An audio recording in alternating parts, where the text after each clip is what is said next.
बिस्मिल्लाहिर्रहमानिर्रहीम। अस्सलाम वालेकुम। मैं हूं आपका होस्ट मोहम्मद उस्मान और आप देख रहे हैं मेरा channel birds caring tips with Usman. मैं आपको अपने चैनल पर खुश आमदीद कहता हूं। मेरी आज की वीडियो भी इंतहाई अहम है। इस वीडियो के अंदर आज हम देखेंगे कि मुर्गियों और चूज़ों के अंदर सांस की बीमारी जब आती है तो उसकी क्या क्या अलामात होती हैं। अलामात के बारे में हम देखेंगे और उसके बाद हम देखेंगे ये बीमारी जो है ये किस तरीके से फैलती है, इसका क्या तरीक़ाकार है और इस बीमारी के आने से माली और जानी दोनों नुकसान होते हैं या सिर्फ़ एक नुकसान होता है। और उसके अलावा हम देखेंगे कि इलाज इसका हम करने के बज़रिया अद्वियात यानी कि मेडिसिन के तरीके से हम इसका इलाज कैसे कर सकते हैं और उसके अलावा देसी टोटके के ज़रिए हम इसका इलाज कैसे कर सकते हैं। ये तमाम चीज़ें आज हम इस वीडियो के अंदर देखेंगे। तो सबसे पहले इसकी अलामात की बात कर लेते हैं। तो इस बीमारी में आँखों और नाक से रतूबत का इखराज होता है और सांस की नाली में सोजिश पैदा हो जाती है और खांसी भी होती है और खांसी के ज़रिए वो मुंह खोलकर सांस लेना शुरू कर देते हैं। जिस तरह के आप तस्वीरों के अंदर देख रहे हैं, बिल्कुल यही अलामात जो हैं वो आपको सांस की बीमारी में मुब्तला परिंदों के अंदर नज़र आएंगी। और जब परिंदा खांसी करेगा तो खांसी के साथ उसके गले से मखसूस किस्म की आवाज़ें भी आना शुरू हो जाएंगी, जो कि बीमारी के आने से 5 से 6 दिन बाद उन आवाज़ों के अंदर शिद्दत आ जाती है, यानी कि आवाज़ें ज़्यादा आना शुरू हो जाती हैं। इस बीमारी की मखसूस अलामत यही ख़ास है। और चूज़े जो हैं वो शक्ल व सूरत से ही बीमार नज़र आते हैं और शदीद दबाव का शिकार हो जाते हैं।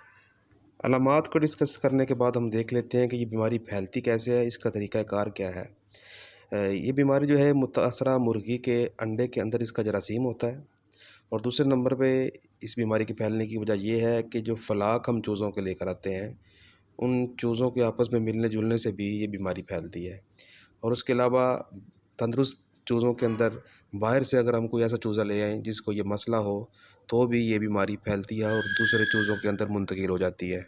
इस बीमारी के फैलने की वजह से अगर नुकसानात की हम बात कर ली जाए कि इस बीमारी से नुकसान क्या होता है, इससे जानी नुकसान तो कम ही होता है लेकिन मुआशी यानी कि माली नुकसान ज़्यादा हो जाता है, क्योंकि ग़िज़ा को जुज़्व बदन बनाने की सलाहियत में परिंदों के अंदर कमी आ जाती है, जिसकी वजह से परिंदों के वज़न में कमी आती है और फिर हमें अद्वियात का भी इस्तेमाल जो है वो ज़्यादा करना पड़ता है, जिसकी वजह से हमारे अखराजात बढ़ते हैं और अंडे देने वाली मुर्गियों के अंदर अंडे देने की सलाहियत भी कम हो जाती है, जिसकी वजह से हमें मुआशी या माली नुकसान का ज़्यादा सामना करना पड़ता है।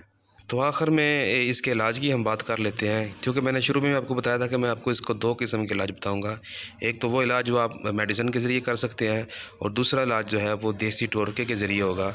तो पहले इलाज बज़रिया मेडिसिन का हम बात कर लेते हैं। इस बीमारी में आमतौर पर टाइलोसिन नामी दवाई होती है। ये बज़रिया पानी भी इस्तेमाल करवाई जाती है, जिसके इस्तेमाल से 3 या 4 दिन में जो है सांस की तकलीफ़ परिंदों के अंदर ख़त्म हो जाती है। लेकिन अगर ये मसला ज़्यादा हो, परिंदों के अंदर इस मर्ज़ की शिद्दत ज़्यादा हो, तो टाइलोसिन और डाईहाइड्रोस्ट्रेप्टोमाइसिन का जो टीका है वो जिल्द के अंदर लगाया जाता है, जिससे परिंदे जल्द ठीक हो जाते हैं। और फ़ीड के अंदर टाइलोसिन का इस्तेमाल जो है वो भी 5 दिन तक अगर किया जाए तो उसके भी अच्छे नताइज आपको मिल सकते हैं। तो दूसरे नंबर पे अब बात कर लेते हैं इसका देसी टोटका है। आगे बढ़ने से पहले अगर आप मेरे चैनल पर नए हैं और आपने मेरा चैनल सब्सक्राइब नहीं किया हुआ तो इसको लाजमी सब्सक्राइब कर लें और मेरे चैनल को आप विज़िट करें। आपको इस तरह की परिंदों के बारे में बहुत सारी मालूमाती वीडियोज़ जो हैं वो आपको मिल जाएंगी। तो देसी टोटके के लिए आपने सबसे पहले एक बर्तन ले लेना है। उस बर्तन के अंदर आपने साफ़ सुथरा पानी जो है वो 1 लीटर डाल लेना है। 1 लीटर पानी डालने के बाद आपने सफ़ेदे के 10 पत्ते ले लेने हैं और उन पत्तों को आपने आगे से भी और पीछे से थोड़ा थोड़ा तोड़ लेना है। तोड़ लेने के बाद फिर आपने उन पत्तों को उस पानी के अंदर डाल देना है। पत्तों को पानी के अंदर डालने के बाद आपने उस बर्तन को धीमी आंच के ऊपर रख देना है और धीमी आंच में आपने उसको पकने देना है। तकरीबन 10 मिनट तक आप उसको मुसलसल जब पकाएंगे तो पत्तों को जो है रस जो है वो पानी के अंदर मिक्स होना शुरू हो जाएगा और आप देखेंगे कि पानी का रंग जो है वो तब्दील होना शुरू हो जाएगा। उसके बाद आपने एक कपड़ा लेना है और मुतासरा परिंदे को आपने पकड़कर उस पानी के ऊपर जो बर्तन है उसके ऊपर तकरीबन 1 से 2 इंच के फासले पर रख के ऊपर उसके कपड़ा डाल देना है, ताकि जब वो साँस ले तो वो पानी की जो भाप है वो साँस के ज़रिए उस परिंदे के नाक के ज़रिए अंदर जाए। तकरीबन 2 से 3 सेकंड के लिए आपने परिंदे को साँस दिलवानी है और फिर आपने ऊपर से कपड़ा हटा देना है। इसी तरह फिर दोबारा से आपने इसी तरह 2 से 3 सेकंड के लिए आपने उसको फिर भाप दिलवानी है। इस तरह आपने 10 दफ़ा ये अमल करना है और दिन में 2 दफ़ा करना है, यानी कि 1 दफ़ा सुबह कर लें और 1 दफ़ा ये अमल आप शाम को कर लें।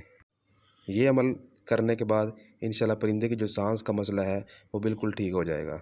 लेकिन अगर ये अमल आपको मुश्किल लगे, आपके पास परिंदे ज़्यादा हैं, तो आप एक और तरीका भी इस्तेमाल कर सकते हैं कि वो जो पानी आपने सफ़ेदे के पत्ते डालकर पकाया हुआ है, उस पानी को आप किसी बोतल के अंदर महफूज़ कर लें और उसमें से 3 सीसी सिरिंज के अंदर डालकर 1 लीटर पानी, सादा पानी लेकर 1 लीटर पानी के अंदर आपने वो पानी सफ़ेदे वाला 3 सीसी उस 1 लीटर पानी के अंदर डाल देना है और 10 घंटे तक आप परिंदों के पास पड़ा रहने दें और ये अमल भी आप 5 दिन तक करें तो इंशाल्लाह परिंदा बिल्कुल ठीक हो जाएगा।